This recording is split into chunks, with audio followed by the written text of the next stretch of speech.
ګوره مولوي صاحب ستاسو صرف یو مولانا ستاسو ټول مولایانو لیکلي چې د صفت د نبوت چې ما ته وګورله وایه ما خیر ده نه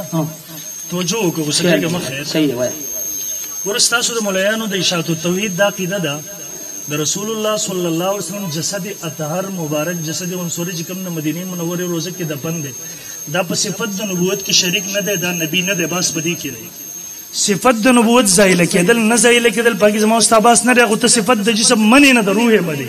دا ګوره دستا کتاب دی کنه دی دیکھ نا جل 1 صفحه نمبر 508 ستا ټول کتابونو لیکل مثال په تور یو پیش کوم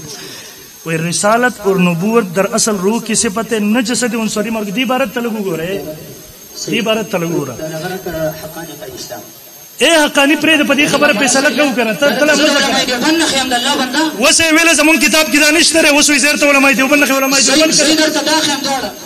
دا ومنه چې ستا عقیده ده به ورسته علماء دیوبند خبره دا علماء چې دا موقف چې دا په غلط شکل باندې پیش کړي ته خپل خبره ته دیم ځلوي مزه ګوره ما ویل کنه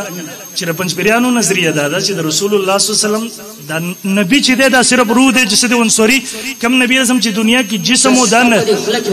زه خبره وکړم ته بیا وکړه اوس کېږه با